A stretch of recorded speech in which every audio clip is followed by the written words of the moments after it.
16-17 55వ కీర్తన. అయితే నేను దేవునికి మొరపెట్టుకొందును, యెహోవా నన్ను రక్షించును. సాయంకాలమున, ఉదయమున, మధ్యాహ్నమున నేను ధ్యానించుచు మొరపెట్టుకొందును, ఆయన నా ప్రార్థన ఆలకించును. దేవుడు ఈ మాటలు మన వినికిడిలో ఆశీర్వదించును గాక. ఆమేన్. ప్రభునందు నాకు అత్యంత ప్రియులారా, క్రైస్తవులకు చాలా సుపరిచితమైనటువంటి సందేశము ప్రార్థనా సందేశం.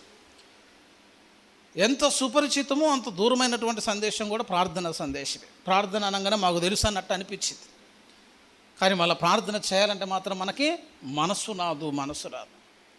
దేవుని ఇష్టానుసారుడు అని దేవుని చేత సాక్ష్యం పొందినటువంటి గొప్ప దైవజనుడు దావీదు భక్తుడు. నేను యెషయి కుమారుడైన దావీదును కనుగొంటిని, అతడు నా ఇష్టానుసారుడైన మనుషుడని నేను అతని గూర్చి సాక్ష్యం ఇచ్చి. దేవుడు దావీదును ఆ మాట పలికాడు అన్నట్టు చాలా కారణాలు ఉన్నాయి. ఒకటి అని చెప్పడానికి లేదు. దావీదులో ఉన్నటువంటి విశ్వాసమే కావచ్చు, దావీదులో ఉన్నటువంటి సమర్పణే కావచ్చు, దేవుని కొరకు ఎన్ని ఆటుపోట్లైనా తట్టుకొని నిలబడ్డటువంటి స్థితిగతులు ఉన్నాయి. ఆయనలో ఉన్నటువంటి సామర్థ్యాలు, ఆయనలో ఉన్నటువంటి ఘనతలు విస్తారంగా బైబిల్ దావీదుని గురించి మాట్లాడటానికి ఇష్టపడ్డది. మంచి భక్తి చేసిన వాళ్ళు చాలామంది ఉన్నారు. నోవాహుని గురించి రాయొచ్చండి. చాలా వందల సంవత్సరాలు బ్రతికాడు నోవాహు. హానోకు చాలా సంవత్సరాలు బ్రతికాడు. అట్లానే 360 సంవత్సరాలు బ్రతికి మరణం చూడకుండానే వెళ్ళిపోయాడు. ఎంతోమంది భక్తి చేసిన వాళ్ళు ఉన్నా కూడా దావీదుని ఎక్కువగా మనకు సంఘానికి పరిచయం చేశాడు. సమూయేలు గ్రంథంలో కనిపిస్తాడు, 2వ సమూయేలు కనిపిస్తాడు, దినవృత్తాంతాలు కనిపిస్తాడు, కీర్తనలో కనిపిస్తాడు, నూతన నిబంధనలో ఆ వాక్యాలు ఎత్తిపెట్టిన సందర్భాలు ఉన్నాయి. ఒక భక్తుని దేవుడు ఎందుకు అంతగా ఎత్తిపడుతున్నాడు, ఒక మంచి సాక్ష్యాన్ని దేవుని దగ్గర నుంచి ఎలాగో పొందుకున్నాడు అని మన అంశాలుగా చూస్తే దావీదులో చాలా చాలా చాలా మంచి లక్షణాలు కనిపిస్తాయి. మెట్టుకు అందులో ఉన్నటువంటి ఒక ప్రాముఖ్యమైనటువంటి లక్షణం, దావీదును దేవుడు ఇష్టపడటానికి దావీదులో ఉన్నటువంటి ఒక ఉన్నతమైనటువంటి లక్షణం ఏంటంటే ప్రార్థన అని చెప్తున్నారు. ఏ భక్తుని ప్రార్థన జీవితం అంతగా లేఖనాల్లో రాయబడ్డారు. 90వ కీర్తనలో మోషే చేసిన ప్రార్థన ఒకటి ఉంది. ఆయా సందర్భాల్లో భక్తులు చేసిన ప్రార్థనకు వచ్చిన ప్రస్తావన మనకు కనిపిస్తుంది, కానీ ఒకే భక్తుని యొక్క ప్రార్థన పలుమార్లు దేవుడు చూపిస్తూ ఉన్నాడు. ఆ భక్తునిలో ఉన్నటువంటి ప్రార్థన జీవితాన్ని దేవుడు మనకు పరిచయం చేస్తూ ఉన్నాడు అంటే ఆ ప్రార్థన విధానము తెలియాలి అని చెప్తున్నాను. దావీదు ప్రార్థనా పరుడని కాదు తెలియాల్సింది, ఎలాగూ చేస్తున్నాడు, ఏ పరిస్థితుల్లో చేస్తున్నాడు, ఎట్లా చేస్తున్నాడు అనేది ఒకసారి గమనించాలి. చాలామంది ప్రార్థన చేస్తాం, ప్రార్థనా పరులు అని పేరు పెట్టుకున్న వాళ్ళు చాలామంది ఉంటారు, కానీ వారి ప్రార్థన దేవుడు వినడు అని చెప్తున్నారు. ప్రార్థనే చేస్తావు కానీ దేవుడు నీ ప్రార్థన వినడు. ఎందుకు వినడు అని అంటే, లోపము కలిగిన జీవితము, పాపము కలిగినటువంటి జీవితము నీ జీవితం అయితే నువ్వు ఎంత ప్రార్థన చేసినా ప్రార్థన దేవుడు ఆలకించడు. 59 యెషయా గ్రంథం 1వ వచనములో, రక్షింప నేరక యుండునట్లు యెహోవా హస్తము కొరచ కాలేదు, విననేరక యుండునట్లు ఆయన హస్తం చెవులు మందము కాలేదు. మీ దోషములు మీకును మీ దేవునికిని అడ్డుగా వచ్చుచున్నవి. ప్రార్థన చేసే గుంపది. ప్రార్థన చేస్తున్నారు కానీ అద్భుతాలు చూడట్లే, ప్రార్థన చేస్తున్నారు కానీ సహాయం రావట్లే, ప్రార్థన చేస్తున్నారు కానీ శక్తి చేత నింపబడట్లే, బంధకాలు తెగిపోవట్లేదు, చీకటి ఛాయలు దూరం అవ్వట్లేదు. ఎందుకు అంటే యెషయా చెప్తున్నాడు, ఆయన హస్తము కురచ కాలేదు, ఆయన చెవులు మందము కాలేదు, కానీ మీ దోషములు పెరిగిన కారణాన్ని బట్టి. పాపముతో కూడిన ప్రార్థన అది ప్రార్థన కాదు. ఆ ప్రార్థన దేవుడు ఆలకించడు. ఇది మొట్టమొదటి విషయం. నీ హృదయంలో పాపము ఎడల నీవు నమ్మిక ఉంచినట్లయితే ఆ ప్రార్థన దేవుడు ఆలకించడు. రెండవది ఏంటో తెలుసా, నువ్వు దురుద్దేశముతో అడిగిన దేవుని ప్రార్థనకు సమాధానం రాదు. యాకోబు పత్రిక ఒకసారి చూడండి. యాకోబు పత్రిక మీరు ఒకసారి గమనించినట్లయితే, యాకోబు పత్రిక 4వ అధ్యాయము 3వ వచనం, మీరు అడిగినను మీ భోగముల నిమిత్తము వినియోగించుటకై దురుద్దేశముతో అడుగుదురు గనుక మీకేమియో దొరుకుటలేదు. ఇందాక యెషయాలో ప్రార్థన గుంపే, వాళ్ళు ఏం చూడలేకపోతున్నారు. ఇప్పుడు ఇక్కడ కూడా యాకోబు కూడా ప్రస్తావిస్తున్నాడు, మీరు అడిగినను అంటే వీళ్ళు ఏ గుంపటే, వీళ్ళు అడిగే గుంపే. వీళ్ళు అడిగినను మీరేమియో పొందలేకపోతున్నారు, ఎందుకంటే దురుద్దేశముతో అడుగుతున్నారు కాబట్టి. సరైనటువంటి ఉద్దేశం కాదు, దేవుని మహిమ కాదు, నీ అవసరత కాదు, ఏదో ఒక ఉద్దేశంతో నువ్వు అడుగుతున్నావు, అది మంచి ఉద్దేశం కాదు. కాబట్టి నువ్వెంత అడిగినను నువ్వు అద్భుతాన్ని పొందుకోలేకపోతున్నావు. ఇంకోటి ఎంత తెలుసా, గర్వముతో ప్రార్థన చేసిన దేవుడు దాన్ని ఆలకించడని చెప్తున్నాడు. లూకాసు వార్త 18వ అధ్యాయాన్ని మీరు ఒకసారి గమనించినట్లయితే, 18వ అధ్యాయము 11వ వచనంలో 2 వ్యక్తుల ప్రార్థన మనకు కనిపిస్తుంది. ఇద్దరు వ్యక్తుల ప్రార్థనలో పరిసయ్యుడు నిలవబడి అంటాడు, దేవా నేను చోరులను, అన్యాయస్తులను, వ్యభిచారులనైనా, ఇతర మనుషుల వలనైనా, ఈ సుంకరి వలనైనా ఉండనందుకు కృతజ్ఞత. వాడు ఎంత భక్తి చేసేటోడు తెలుసా అంటే, ఈ ఒక్క మాట అనకపోతే వాడి భక్తి వేరేలాగా ఉండేది. వాడు ఆ మాట అన్నాడు కానీ తర్వాత చేసిన పనులు, వారమునకు 2 మార్లు ఉపవాసము చేయుచు సంపాదన అంతటిలో 10వ వంతు చెల్లించుచున్నానని తనలో తాను ప్రార్థించు. మంచి భక్తి కాదు. వారంలో 2 రోజులు ఉపవాసం ఉండి కష్టాజీతంలో దేవునికి సమయం ఇచ్చి, ధనం ఇచ్చి, ప్రార్థనకు అవకాశం ఇచ్చి దేవుని సన్నిధిలో ప్రార్థన చేస్తున్నారు. ముందన్న మాట ఏంది, ఈ అన్యాయస్తుని వలె, ఈ సుంకరి వలె నన్ను చేయనందుకు నేను స్తుతిస్తున్నాను, లోపల గర్వం ఉందని చెప్తున్నా. అంత ప్రార్థన వృధా అయిపోయింది, అంత కష్టాజీతాన్ని దేవుడికి ఇచ్చింది కూడా వృధా అయిపోయింది. అసలు ఆ ప్రార్థన నిలబడలేదు. వీళ్ళు ప్రార్థన గుంపు కాదు. ఇప్పుడు నేను చెప్పిన 3 గుంపుల్లో నువ్వు ఏ ప్రార్థన గుంపులో ఉన్నా పేరుకే ప్రార్థనా పరుడు అవుతావు. పేరుకే ఈ 3 ప్రార్థనా పరులేనా. అడుగుతున్నారు కానీ పక్కనోడు నాశనాన్ని కోరేబట్టి, అడుగుతున్నావు కానీ దురుద్దేశంతో అడగబట్టే, అడుగుతున్న హృదయంలో పాపం ఉండి అడగబట్టే. అప్పుడు నువ్వేం పొందుకోదంటే దేవుని దగ్గర నుంచి అద్భుతాన్ని నువ్వు పొందుకోలేవు. ఎట్లుండాలి ప్రార్థనా జీవితం అని అంటే, భక్తులు చేస్తున్నటువంటి ప్రార్థన, దావీదును దేవుడు ఇష్టపడ్డాడని చెప్పాను కదా. దావీదు కూడా ప్రార్థనే చేశారు. ఎలాగూ చేశాడు దావీదు ప్రార్థన అంటే, ప్రార్థనకు ఒక గది ఉండటం ప్రారంభపు స్థితి. చక్కగా మనం ప్రార్థన గదని పేరు పెట్టుకుంటాం కదా. ప్రారంభంలో ఒక గది పెట్టుకోవచ్చు, ప్రారంభంలో ఒక స్థలం ఉండొచ్చు, కానీ నీ ప్రార్థన స్థలానికే పరిమితం కావద్దని చెప్తున్నావు. ప్రతి స్థలములో ప్రార్థన చేసే అనుభవం రావాలి. కొరింథీయులకు రాసిన మొదటి పత్రిక 1వ అధ్యాయాన్ని మీరు ఒకసారి గమనించినట్లయితే, సంఘము అని అంటే నిర్వచిస్తున్నాడు, సంఘం అంటే వివరిస్తున్నాడు. కొరింథీయులకు రాసిన మొదటి పత్రిక 1వ అధ్యాయము 2వ వచనం, దేవుని సంఘములో అనగా క్రీస్తు యేసునందు పరిశుద్ధ పరచబడిన వారై పిలువబడిన వారికి, చూడు, ప్రభువైన యేసుక్రీస్తు నామమున ప్రతి స్థలములో ప్రార్థించు వారికి అందరికీ ప్రతి స్థలములో. ఎందుకు చెప్పాడో తెలుసా? ప్రతి స్థలంలో ప్రార్థన చేయాలంటే అర్థం ఏంటంటే, every place is not comfort for the prayer అని చెప్తున్నా. ప్రతి స్థలం ప్రార్థన చేయడానికి అనుకూలమైంది కాదు. మంచి వాతావరణం ఉండాలి. మనకి ప్రార్థన చేయాలంటే ఎట్లా ఉండాలి? అన్నీ కరెక్ట్గా ఉండాలా, మంచి ఇల్లు ఉండాలా, మంచి స్థలం ఉండాలా, డిస్టర్బ్ కావద్దు. మళ్ళీ కొన్నిసార్లు మనం అంటే డిస్టర్బ్ అవుతుందంట. ఇప్పుడు ఇవన్నీ చూసుకొని ప్రార్థన చేద్దాం. పరిస్థితులు ప్రారంభంలో అట్టనే ఉంటాయి. ప్రతి స్థలములో ప్రార్థించు వారికి అందరికైనా పౌలు ఎందుకు ఎత్తిపట్టాడనంటే, కొన్ని స్థలాలలో నువ్వు ప్రార్థన చేయడానికి అనుకూలత ఉండదు, కొన్ని స్థలాలలో ప్రార్థన చేయాలన్న ఆలోచనే రాదు. అటువంటి స్థలాల్లో కూడా ఏం చేయాలి తెలుసా? నువ్వు ప్రార్థన చేయగలగాలి. ఆ మాట పౌలు ఎందుకు అన్నాడనంటే, అపోస్తుల కార్యాన్ని ఒకసారి గమనించండి. అపోస్తుల కార్యాన్ని మీరు ఒకసారి గమనించినట్లయితే, అపోస్తుల కార్యములో పౌలు యొక్క ప్రార్థనా స్థలాలను మీరు చూడండి. 16వ అధ్యాయము అపోస్తుల కార్యము 23వ వచనం, వారు చాలా దెబ్బలు కొట్టి వారిని చెరసాలలో వేసి భద్రముగా కనిపెట్టవలనని చెరసాల నాయకునికి ఆజ్ఞాపించింది.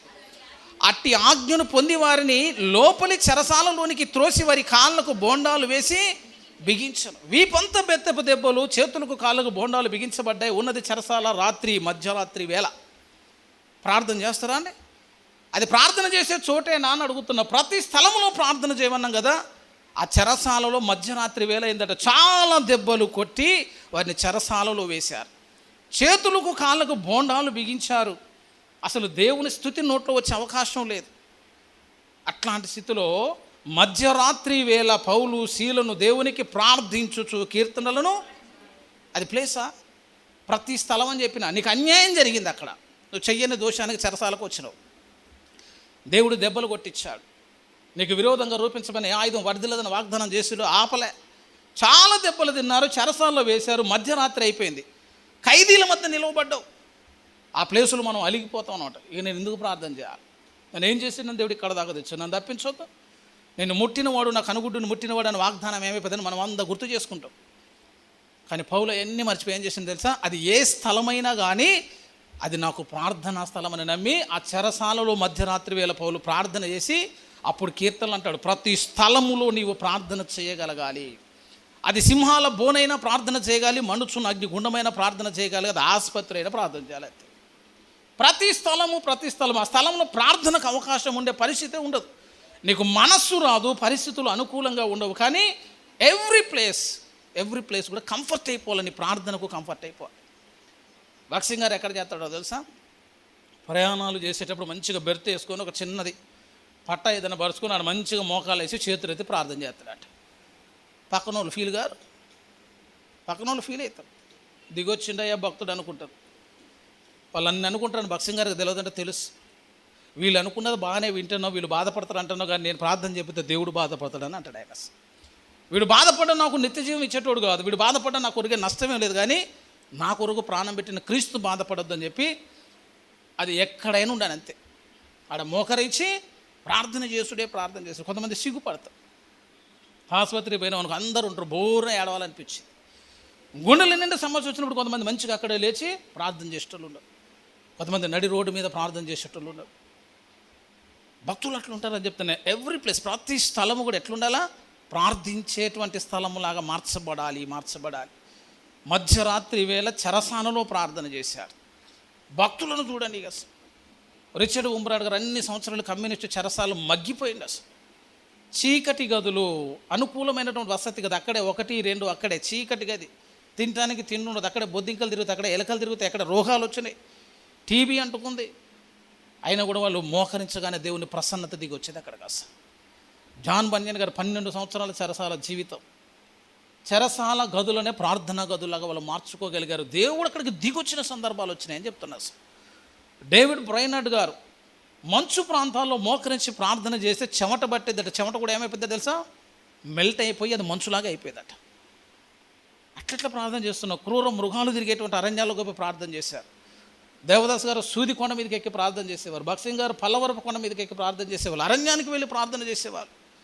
అవి అనుకూలమైన చోట్లు కాదు కదా సార్ అంటే, అనుకూలమైన చోటు కాదు, కానీ నేను ఎవరినంటే ఏసే రక్తం చేత కడగబడ్డ కాబట్టి ఎవ్రీ ప్లేస్ నాకు ఏ స్థలమైనా కూడా ఏం ఫలం అయిపోయింది, అది నాకు ప్రార్థనా స్థలం అయిపోయింది. భక్తులు ఎదిగిన వానికి అనుభవం వస్తుంది. ఇప్పుడు ఇదంతా ఎందుకు చెప్తున్నా అంటే, దావీదు ఎక్కడ ప్రార్థన చేశాడో చాలామందికి తెలియదు. అసలు దావీదు చేసేటువంటి ప్రార్థన సమయం చెప్పిన ఉదయమును, సాయంకాలమును, మధ్యాహ్నమును నేను యెహోవాకు మొరపెట్టుకుంటున్నాను, నేను దేవుని సన్నిధిలో ప్రార్థన చేస్తున్నాను అన్నాడు కదా.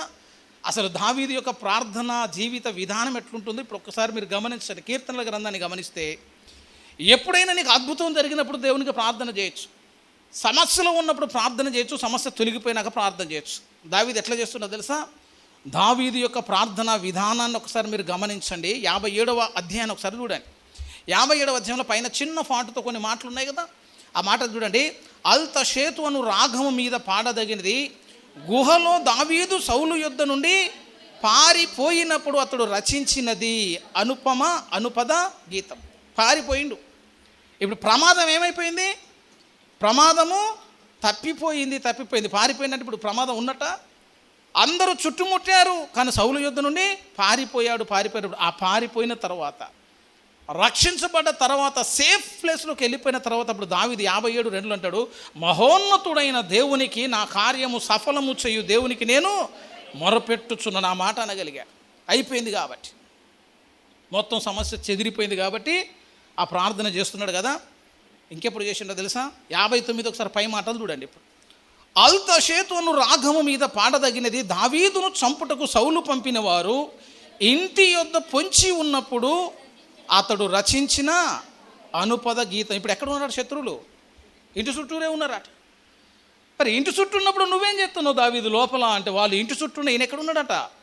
ప్రార్థన చేస్తున్నాడు. చేస్తాడా? మరి శత్రువులు చుట్టుముట్టినప్పుడు ప్రార్థన చేస్తూ అంటున్నాడు 2లో, నా పాపము చెయ్యి వారి చేతిలో నుంచి తప్పింపుము, రక్తాపరాధుల చేతిలోంచి నన్ను రక్షణ, నా ప్రాణము తీయవలనని వారు పొంచి ఉన్నారు. యెహోవా, నా దోషమును బట్టి కాదు, నా పాపమును బట్టి కాదు, ఊరికయ్యే బలవంతులు నా పైన పోగు, నా యందు ఏ అక్రమము లేకున్నను వారు పరుగులెత్తి సిద్ధపడి ఉన్నారు. ఆ అధ్యాయం మొత్తం చెప్తున్నాడు, నాకు విడుదల కావాలి, దేవుడే నాకు కోట. 16 చూడండి, నీవు నాకు ఎత్తైన కోటగా ఉన్నావు, ఆపద్దినమున ఆశ్రయముగా ఉన్నావు, నీ బలమును గురించి నేను కీర్తించేదను, ఉదయమున నీ కృపను గురించి ఉత్సాహ గానము చేసేదను. దేవుడు నాకు ఎత్తైన కోట, కృపగల దేవుడు, నా బలము, నిన్నే కీర్తించుచున్నా. పారిపోయినప్పుడు బాణ్యం అంటే ఒక అర్థం ఉంది, కానీ చుట్టూ ఎవరున్నారట? ఇప్పుడు శత్రువులు చుట్టూ పొంచి ఉన్నప్పుడే ఆయన పాట రచించగలిగాడు. ఇంకోటి ఏందో తెలుసా? శత్రువులు వచ్చి పట్టుకున్నప్పుడు కూడా ప్రార్థన చేసిండట. 56వ కీర్తన ఒకసారి చూడండి. 56వ కీర్తనలో కూడా మొసలేలేం రెహోకీం అను రాగం మీద పాడదగినది, ఫిలిస్తీయులు దావీదును గాతులో పట్టుకొనినప్పుడు అతడు రచించి. ఇప్పుడు ఎక్కడున్నాడు? పట్టుకున్నారు. కాల్సి దొరికిపోయిండు. ఇప్పుడు ఎందుకు మరి ప్రార్థన చేస్తున్నాం అంటే, ఈ దొరికిపోయిన తర్వాత కూడా ఒక చక్కని మాట అంటాడు. 11 చూడండి, నేను దేవుని యందు నమ్మిక ఉంచి ఉన్నాను, నేను భయపడను, నరులు నన్నేమి చేయగలరు. దేవా, నీవు మరణములో నుండి నా ప్రాణమును తప్పించున్నాను, నేను జీవపు వెలుగులో దేవుని సన్నిధిని సంచరించున్నట్లు జారి పడకుండా నీవు నా పాదములను తప్పించున్నాను, నేను నీకు మొక్కుకొని ఉన్నాను, నేను నీకు స్తుతియాగములను పట్టుకున్నప్పుడు కూడా ఇదే ప్రార్థన. నేను భయపడను, నరులు నన్నేమి, ఆ విశ్వాసం ఉండాలని చెప్తున్నా. పారిపోయినప్పుడు కృతజ్ఞతగా అనిపిస్తుంది, చుట్టూ ఉన్నప్పుడు దేవుడు నాకు రక్షణని నమ్మాడు. అరే, వారి చేతుల్లో చిక్కే ప్రాణం మీదకి వచ్చిందంటే నరులు నన్నేమీ చేయలేరు. ఎందుకంటే నీవు నాకు ఎత్తైన కోటగా ఉన్నావు ప్రభా. చక్కని చేశారు. ఎన్ని ప్రార్థనలు. ఒకసారి 142వ కీర్తన కూడా చూస్తే, 142వ కీర్తనలో గుహలో ఉన్నప్పుడు దావీదు చేసిన ప్రార్థన పైనే ఉంది. గుహలో ఉన్నప్పుడు దావీదు చేసిన ప్రార్థన. ఇప్పుడు సమస్య ఏమి లేదు, కానీ ఎక్కడున్నాడట? గుహలోకి వెళ్ళిపోయిందట. మనుషుల మధ్య నివాసం చేయాలి. మనుషులైతే గుహలో ఎవరుంటారో తెలుసా? గుహల్లో సింహాలు కానీ ఎలుగుబంట్లు కానీ ఉంటాయి. డెన్ అంటాం, గుహ అంటే డెన్, అది లైన్స్ అనమాట. లైన్స్ ఉండేటువంటి నివాసం. గుహలోకి ఎందుకు పోయినావు? గుహలో ఎందుకు పోయిందంటే మనుషుల మధ్య నివసించే పరిస్థితులు లేవు. శత్రువులు చుట్టుముట్టి ఉన్నారు, బాధలు పెరిగిపోయినాయి. 2 అంటాడు, బహు వినయముగా ఆయన సన్నిధి నేను మొరపెట్టుచున్నాను, నాకు కలిగిన బాధ ఆయన సన్నిధిని తెలియజెప్పుకొనుచున్నాను. 4లో నా కుడి పక్కన నిదానించి చూడుము, నన్ను ఎరిగిన వాడు ఒకడును నాకు లేకపోయినా. ఆశ్రయం లేదు, బంధువులు లేరు, ఆదరించేవాడు లేడు, ఒక్కడైపోయింది. అసలు ఒక్కడైపోయి గుహలో నీరసించిపోలే. గుహలోకి ఒక్కడపోయి ఏం చేస్తున్నాడ? ప్రార్థన చేస్తున్నాడు. బ్రెయినార్డ్ గారు ఒక మాట అంటాడు, నేను ఒంటరిగా ఉండి నా గదిలో నేను దేవునికి ప్రార్థన చేయటం నాకు ఇష్టం అంటాడు. అసలు ఈయన కూడా ఎక్కడికి వచ్చిందంటే గుహలోకి వెళ్ళిపోయాడంతే. సమస్య ఏమి లేదు, కానీ ప్రార్థనలో దేవునితో గడుపుతా ఉన్నాడని చెప్తున్నా. ఉండొద్దు ఈ అనుభవాలన్నీ. అంత అయిపోయిందని అనుకుంటాం మనం. చేజారిపోయింది అంటాం కదా. దొరికిపోయినా ప్రార్థన చేసాను, చుట్టూన్నా ప్రార్థన చేసాను, పారిపోయినా ప్రార్థన చేసాను, గుహలో ఉన్నా కూడా ప్రార్థన చేస్తున్నాను. ఇంకా అద్భుతం ఏంటంటే ఆశ లేనప్పుడు కూడా ప్రార్థన చేయాలని చెప్తాను. అసలు 69 అంటాడు, నేను ఎక్కలేని ఎత్తైన కొండను నన్ను ఎక్కించు. నేను ఎక్కలేను, కానీ నువ్వు ప్రార్థన చేస్తున్నావు, నువ్వు ఎక్కించగలవు. నిరీక్షణ ఉండాలి, ఆశ ఉండాలా. ఎక్కడంటే ఒక మంచి భక్తుడు ప్రార్థన చేశాడు ఒక చోట్లో నుంచి. దావీదు గుహలో చేసినట్టు, చెరసాల నుండి పౌలు చేసినట్లు ఒక ఆయన ఎక్కడ చేసినట్టు మరణ పడక పైనుండి ప్రార్థన చేశాడు హిజ్కియా. 2వ రాజుల గ్రంథం 20వ అధ్యాయంలో హిజ్కియా మరణ పడకపై ఉన్నాడు. దేవుని యొక్క ప్రవక్త వచ్చి హెచ్చరించాడు, ఇల్లు చక్కబెట్టుకోమని మాట్లాడాడు. కానీ హిజ్కియా చేసినటువంటి అంశం చూడండి, ప్రార్థన చూడండి. 2వ రాజుల గ్రంథము 20వ అధ్యాయాన్ని మీరు ఒకసారి గమనించినట్లయితే, 20వ అధ్యాయంలో మరణకరమైన రోగము కలుగగా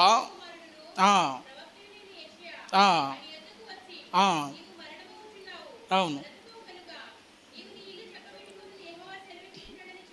అతడు తన ముఖము గోడ తట్టు తిప్పుకొని అనుందంతే.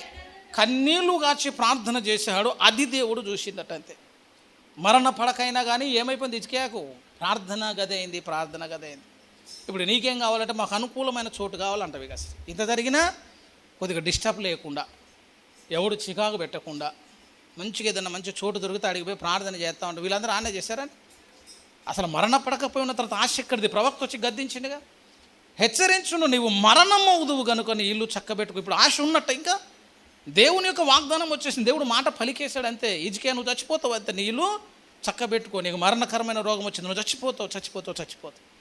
ప్రవక్త వచ్చి చస్తావు అని చెప్పిన తర్వాత మళ్ళీ మోకాళ్ళు ఎట్లా వేసినావు?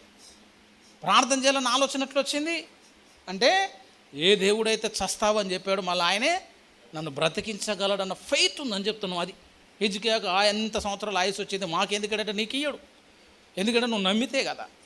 ఆయన మళ్ళీ ధైర్యంగా ప్రార్థన చేశాడు, దేవుడు నన్ను కనికరించవచ్చు, మరణమిచ్చిన దేవుడు మరలా నాకు జీవం ఇవ్వచ్చు అని చెప్పేసి అతడు గోడ తట్టు ముఖము తిప్పుకొని కన్నీరు గాచి దేవుని సన్నిధిలో చేస్తున్న ప్రార్థన దేవుడు ఆలకించి, ఏ ప్రవక్త వచ్చి అయితే గద్దించిపోయాడు మళ్ళీ అదే ప్రవక్త వచ్చి ఇంకను 15 సంవత్సరాల ఆయుష్ను దేవుడు నీకు ఇస్తాడని వాగ్దానము చేశాడు అంతే. ఇక ప్రార్థన అంటే అట్లా ఉండాలి.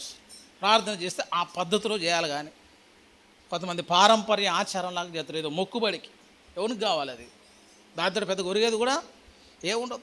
ప్రార్థన అంటే నాకు ఎంతో ఇష్టమని చెప్పాలి. అసలు ఈ లోకముల పిశాసులన్నీ ఏకమైన నేను ప్రార్థన చేయటం మానన్నారు భక్తులు. అసలు జాన్ హైడ్ అంటారు, ప్రార్థన చేయకుండా నేను బ్రతకలేనంటాడు. హెజ్కియా ఫ్రాన్సిస్ అంటారు, ప్రార్థనే నాకు జీవం అంటాడు. మనకేంటంటే ప్రార్థన ఒక టైం టేబుల్ అంట, కొద్దిసేపు చేద్దాం, చేయకపోతే మరి దేవుడు ఏమైనా ఫీల్ అవుతాడేమో. ప్రార్థన చేసేటుండే యాకోబు పెనుగులు ఆడినట్లు ఉండాలి. నీళ్ళలో ఒకసారి పడ్డ తర్వాత ఈతరన్నుడు పడితే ఎట్టుంటుంది పరిస్థితి? ఊపిరి ఆగిపోయింది, అసలు ఉక్కిరి బిక్కిరి అయిపోతుంది. వాడికి ఇంకొక ఆలోచన రాదు, వాడికి అప్పులు ఉన్నా గుర్తురావు, వాడికి ఇంకేదున్నా గుర్తురాదు. ఒకటి ఏంటంటే బయటపడాలన్న ఆలోచన తప్ప ఇంకొక తలంపు ఉండదు. ప్రార్థనలో పోయినప్పుడు అట్లా పెనుగులాడని చెప్తారు. ఇంకొక థాట్ లేకుండా దేవుని సన్నిధిలో పెనుగులాడగలగాలి. ఆశతో చేయాలి, విశ్వాసంతో చేయాలి, నిరీక్షణతో చేయాలి, పరిస్థితులను చేజారి దాటిపోయిన తర్వాత కూడా చేయాలి. అంత చక్కగా ప్రార్థన చేసినటువంటి భక్తులు కనిపిస్తున్నారు. మత్తయి సువార్తలోనే ఒక చిన్నది మరణించిందట. మరణించిన తర్వాత కూడా అప్పుడే ఒక మాట ఉంది చూడు, మత్తయి సువార్త 9 చూడండి 18లో, ఆయన ఈ మాటలు వారితో చెప్పుచుండను, ఇదిగో ఒక అధికారి వచ్చి ఆయనకు మ్రొక్కి, నా కుమార్తె ఇప్పుడే చనిపోయినది, అయినను నీవు వచ్చి నీ చెయ్యి ఆమె మీద ఉంచు, ఆమె బ్రతుకున్నాను. ఆ మాట అంటారు ఎవడా? అరే కొంచెం సమస్య ఉంది అన్నప్పుడు పిలవచ్చు, కానీ ఏమైపోయిందట, ఆమె చనిపోయినది, అయినను నీవు వచ్చి నీ చెయ్యి ఆమె మీద ఉంచు, ఆమె బ్రతుకునను. యేసు లేచి అతని వెంట వెళ్ళును, ఆయన శిష్యులు కూడా వెళ్ళి. ఆ సమయం ఇదిగో 12 సంవత్సరాల నుండి ఒక స్త్రీ కనబడబట్టి. అసలు ఆయన ఎట్లా మాట్లాడగలుగుతాడని చెప్తున్నాను. చనిపోయిందయ్యా, చనిపోతే సమాధి కార్యక్రమాలకు సిద్ధపడాలి, కానీ నా కుమార్తె ఇప్పుడే చనిపోయినది, అయినను నీ వచ్చి చెయ్యి ఉంచితే లేస్తుంది అని చెప్పి మళ్ళీ యేసయ్య దగ్గరికి సహాయం కొరకు వచ్చాడు. ఆ విశ్వాసము కావాలంటున్నాడు. అంత విశ్వసించిన వాళ్ళు అట్లాంటి విశ్వాసంతో ఎక్కడికి రావాలి తెలుసా? ప్రార్థన గదిలోనికి వచ్చి దేవుని సన్నిధిలో నువ్వు చేసేటువంటి పోరాటం ఏదైతే ఉంటుందో అది నీకు విజయాన్ని ఇస్తుంది. అటువంటి ప్రార్థనలో దావీదు జీవితంలో కోకొలలు అని చెప్తున్నారు. ఉన్నది అరణ్యమా, మధ్యరాత్రి, చీకట, పగులు అన్నది లేదు ఇక. ఉదయము, మధ్యాహ్నము, సాయంకాలం అది ఏదైనా కానీ శత్రువులు నా చుట్టూ ఉండని, నన్ను పట్టుకొని నేను శత్రువుల గుహలోనే ఉండాలి, జంతువుల మధ్య నివాసం చేసి ఎక్కడున్నా అన్నది సమస్య కాదు. ఏం చేస్తున్నట, నేను ఎక్కడున్నా ప్రతి స్థలములో ప్రార్థన చేస్తున్నా. సాధు సుందర్ సింగ్ గారు కూడా ఒకరోజు మంచి రాత్రి పోయి ఒక గుహలో పండుకున్నాడట. చల్లగా ఉండేటువంటి గుహ కూడా ఎట్లుందంటే వెచ్చగా ఉందట. ఆయనకి వెచ్చగుండేసరికి కూర్చొని కన్ను అంటుకుంది, తొందరగా నిద్రపోయాడు. తెల్లారి లేచి చూసరికి ఎక్కడ ఉన్నట్టు ఎలుగుబంటి ఒళ్ళో ఉన్నాడట. పొద్దున్న మెలుకొచ్చి ఒకసారి కళ్ళు తెరిసరికి ఎలుగుబంటి ఒళ్ళో ఉన్నాడట. గబాల లేచి పరిగెత్తుతుంటే దేవుడు మాట్లాడి, ఎందుకు పరిగెత్తుతున్నావు అన్నాడట. ప్రభు అది లేస్తే మరి ఏమైనా చేస్తుంది కదా ప్రభు అంటే, రాత్రంతా లేవకుండా ఆపింది ఎవరిని? నేను కాదు. రాత్రంతా నీకు నిద్ర డిస్టర్బ్ అయ్యిందని దాన్ని డిస్టర్బ్ చేయకుండా ఇప్పటిదాకా ఆపిన, నువ్వు లేచి పారిపోతే ఇప్పటిదాకా ఆపన్నోడు ఏం కావాలి మరి? అసలు తొందర ఏం పడమాకు. నేనే గుహలో ఉండి, అసలు గుహలోకి ఎవడన్నా పోతాడని మాట్లాడుకోవడానికి బాగానే ఉంది, కానీ చిన్న పుట్ట ఏదన్నా ఉందనుకో దరిదాపులు కూడా పోవి కదా. గుహ అంటే క్రూర మృగాలు తిరుగుతాయి, అందులో పోయి నువ్వు ఆదమరిచి నిద్రపోడు ఎక్కడిది అంటే వెళ్ళినాం సార్. ఎందుకంటే ఏ స్థలమైనా మాకు దేవుని కాపుదల ఉంటుందన్న, మరి ఎక్కడికి దేవుడు రాని చోట్లేదు ఉండదు. ఏ ప్రాంతంలో ప్రార్థన చేసినా దేవుడు అక్కడికి దిగి వస్తాడని నమ్మారు కాబట్టి దావీదుని దేవుడు అంతగా ఇష్టపడ్డాడు. నువ్వు ఏ పరిస్థితి ఉన్నా ప్రార్థన చేస్తున్నావు. దావీదు భార్య బిడ్డలను పట్టుకొని పోయారు, ప్రియమైన బిడ్డలను కోల్పోయాడు, ఆ దేశ పట్టణం అంతా గాలి చేశారు, ఈయన పక్కనున్న వాళ్ళందరూ దూషించారు, ఇతను రాళ్ళు పెట్టి కొట్టి చంపుదామని దావీదు వీధికి రాళ్ళు ఎత్తారు. అప్పుడు కూడా దావీదు ఏం చేసిందంటే పరిగెత్తి వాళ్ళని పట్టుకోవడానికి వాళ్ళ ఏ ఫోదును తీసుకుని రాని అభ్యతారుకు చెప్పి అప్పుడు అంటాడు, నేను వారిని తరుముట దేవుని చిత్తమో కాదో తెలుసుకొని నాకు చెప్పు అన్నాడట. అరే ఉన్నోళ్ళందరూ పోతాంటే ఇప్పుడు ప్రార్థన ఎందుకు పోరాదు అంటే, నేను అట్లా పోను సార్, ప్రార్థన చేస్తాను, నువ్వు బొమ్మంటేనే పోతా, నువ్వు పోతే విజయం ఇస్తానంటేనే పోతా, అక్కడ నా భార్య బిడ్డలు ఉన్నా నేను పోను, ధన సంపాదన ఉన్నా పోను. దేవుని ప్రకారం పోయాడు. తర్వాత ఒక మాట రాస్తాడు, దావీదు సమస్తమును తిరిగి సంపాదించుకొని. దావీదులో ఆ లక్షణం హైలైట్ అనిపిస్తుంది అని చెప్తున్నాను, ఆకర్షణీయంగా అనిపించింది. సిచ్యువేషన్లో కృంగిపోయిన పరిస్థితులు కనిపించదు, నీరసించిన పరిస్థితి కనిపించదు. ఏ పరిస్థితి ఉన్నా కూడా ప్రేరుతోటి వెళ్ళిపోతున్నాడు, ఏ పరిస్థితి ఉన్నా కూడా ప్రార్థనలో ఉన్నాడు, ఎట్టి పరిస్థితులు ఉన్నా కూడా దేవుడి మీద విశ్వాసము సడలకుండా ఉన్నాడు. దేవుని హృదయాన్ని కొల్లగొట్టాడని చెప్పొచ్చు అనమాట. ఇందుకు కాదు నువ్వు నాకు ఇష్టమైంది, ప్రతిదానికి ముందు నన్నే పెడుతున్నావు, ప్రతి దాంట్లో నన్ను ఆహ్వానిస్తున్నావు, సమస్య వచ్చిన ఆహ్వానిస్తున్నావు, చెదిరిపోయిన పారిపోయిన ఆశీర్వాదం అన్నింటిలో పిలుస్తున్నాడు కదా. ఇంత నువ్వు నన్ను ప్రేమిస్తున్నావు కాబట్టి ఇప్పుడు నేను కూడా నిన్ను ప్రేమిస్తున్నా అని చెప్పి ఇక దావీదును దేవుడు ప్రేమించడం మొదలుపెట్టిండని చెప్తున్నా. ఇప్పుడు నువ్వు ఎప్పుడు చేస్తావు చెప్పి కాసు, నువ్వు ఎప్పుడు చేస్తావు అంటే గుండెల నిండా బాధ వచ్చినప్పుడు 1/2 గంట చేస్తావు, చేసిగా అయిపోయింది అనుకుంటా, అప్పటికే మన ప్రార్థన అయిపోయి ముక్కు జీది తుడుచుకొని అయిపోయింది, ఈరోజు నాకు ఏం కాదని పోతావు. నేను చెప్తున్నా, అది కప్పు కూడా దాటదని చెప్తున్నా. అసలు ఇంటి కప్పు కూడా దాటదు అసలు, ఘటన చేసేది పరిస్థితి అంత పెద్దగా పెట్టుకుని నువ్వు 2 ముక్కలు ప్రార్థన చేసిపోవడానికి నువ్వు జార్జి మూలరా అని అడుగుతున్నా. అదే ఉన్న విశ్వాసంగా చేస్తామంటే అది కూడా డౌటే. మళ్ళీ అది చేసి మళ్ళీ ఏమైందో మళ్ళీ గడిపడేగా, మళ్ళీ కలవరమే కదా. విశ్వాసం ఉన్న ప్రార్థన కాదు కదా. విశ్వసించువాడు కలవరపడడు అని అంటాడు అంతే. ఆయన వచ్చి ఎంత చక్కగా చెప్తాడు, నా కుమార్తె ఇప్పుడే చనిపోయింది, అయినా నువ్వు వస్తే ఏమైపోద్దట, ఆమె లేచి మరలా బ్రతుకుతుందని నమ్మి వచ్చిండు. అట్లాంటి విశ్వాసం చూస్తే యేసయ్య ఆశ్చర్యపోతాడని చెప్తాను. ఇంత విశ్వాసం ఎక్కడది అసలు? మనం ప్రాణాపాయంతో ఉన్నప్పుడు ఆశ వదులుకుంటున్నాం. ఇంత సీరియస్ అయిందంటే ఇక దేవుడు ముట్టడు, ఇంకేమున్నది అయిపోయినట్టే. కొంతమంది ఐసీయూలోకి పోయి వచ్చింది ఆకానికి ధైర్యం చెప్తారు. ఏం కాదు బిడ్డ, మంచిగా ఉంటుంది, దేవుడు అద్భుతాలు చేస్తారని చెప్పి లోపల వానికి చెప్పి బయటకు వచ్చి అమ్మ అంత అయిపోయిందమ్మా, ఇంకేమన్నా ఉంటే పిలుచుకోండి అమ్మా నన్ను ఒకటి, నీదేం విశ్వాసం అంటాను. గీతే చెప్పేది. ఆఖరి దాకా పోరాడాలి, పోయిన తర్వాత కూడా పోరాడాలి. ఎముకలకు జీవం ఇచ్చిన దేవుడు, చనిపోయిన లేదా 3 దినాల తర్వాత తిరిగి లేపిన దేవుడు. నువ్వు ఫెయిత్ కుంటే వచ్చే నష్టమైందా అంటున్నా, నమ్మకం ఉండి ప్రార్థన చేస్తే వచ్చే నష్టమైందా అని అంటు. చేజారిపోయిందని చెప్పొద్దు. డాక్టర్ అంటే అనొచ్చు, అయ్యో అంత అయిపోయిందని అనొచ్చు, కానీ ఇప్పుడే అంత ప్రారంభమైందని చెప్పాలని వస్తుంది. అట్లాంటి విశ్వాసము దావీదులో కనిపిస్తుంది కాబట్టి దావీదుని దేవుడు అంతకంతకు హెచ్చించినని చెప్తున్నా. ఆ ప్రార్థనను కూడా దావీదు ఉన్నతమైనటువంటి స్థితిలో దేవుడు నడిపించడానికి ఇష్టపడాడు. ఆయన లక్షణాలు నీకు కావాలి, ఆయన జీవితంలో పాఠాలను నేర్చుకోవాలి. కాబట్టి అన్ని ప్రార్థనలు దేవుడు గ్రంథస్థం చేసి అంత చరిత్ర దేవుడు అందులో రాసి, దావీదు జీవితంలో మనశ్శాంతి లేకుండా, నెమ్మది లేకుండా, కన్నీరు కాచుకుంటే ఇబ్బంది పడ్డ దినాలు 100 దినాలు ఉన్నాయి. అసలు అన్ని దినాల్లో ఒక్కరోజు కూడా దేవుడి మీద సనగకుండా మాట్లాడకుండా దావీదు భక్తి చేసినది సామాన్యమైన భక్తి కాదని చెప్తున్నారు. అంతమంది అన్నలు ఉన్నారు, ఒక్కడన్నా ఆదరించలే. తరుముతున్నప్పుడు ఎవడు కూడా చేర్చుకున్నో లేదు, ఒంటరి. మరి ఒక్కసారన్న దేవుని అన్నది, చిన్నవానిపై నీ పోరాటం ఏంది ప్రభు అని దేవుని దగ్గర మాట్లాడొద్దు. ఇంకొక అద్భుతమైన ముచ్చట చెప్పిన, ఇంత తరుముతున్న సౌలు దొరికినప్పుడు కూడా సౌలుని చంపలేదట. ఇది ఇంకా విచిత్రవాస. సమస్యకు కారణమే ఆయన. సౌలు ఈట దావీదు చేతిలోకి వచ్చినా కూడా ఒక్క వేటుతోటి పొడిచి చంపొచ్చు, కానీ అప్పుడు కూడా మరలా ప్రేమే అంటున్నా. దావీదు యొక్క వ్యక్తిత్వము దేవునికి చాలా నచ్చింది. ఆ నచ్చిన వ్యక్తిత్వాన్ని బట్టి దేవుడు ఇతడు నాకు ఇష్టానుసారుడైన మనుషుడని సాక్ష్యం ఇవ్వగలిగాడు. కాబట్టి ప్రార్థన లేకుండా నువ్వు దేవుని చేత మెప్పు పొందలేవు, ప్రార్థన చేయకుండా దేవుని దగ్గర నుంచి అద్భుతాలు చూడలేవు, ప్రార్థన లేకుండా దేవుని యొక్క మహిమ, దేవుని యొక్క శక్తి, ఆయన ప్రసన్నత నీ మీదికి దిగిరాదు. కాబట్టి మనం కూడా ఏం చేద్దామంటే ప్రార్థన చేయటం కొద్దిగా నేర్చుకోవాలి. ఫస్ట్ చెప్పిన ప్రార్థనలు ఆ చేస్తారా? ఎట్లాంటి ప్రార్థన? సుంకరి ప్రార్థన చేయదని చెప్పిన ఎవడు ఎడిపోతే నీకెందుకని, నీకు ఇచ్చిన దాన్ని బట్టి దేవుణ్ణి నువ్వు స్తుతించగలగాలి. ప్రభువా నాకు ఇచ్చిన యోగ్యతను బట్టి నీకు వందనాలని చక్కగా సుంకరి ప్రార్థన, అట్లాంటి ప్రార్థన చేయాలి. ఇతరుల మేలు కొరకు చేయి, సంఘ క్షేమం కొరకు చేయి, ఆపదలు ఉన్నవారిని ఆదుకోవటానికి చేయి. అప్పుడు దేవుడు ఏం చేస్తుంటే మన జీవితాలను కూడా దేవుడు కడతాడు. అటువంటి చక్కని కార్యము దేవుడు మన జీవితంలో జరిగించునుగాక. రండి మనం ప్రార్థన చేసుకుందాం, ప్రార్థించుకుందాం.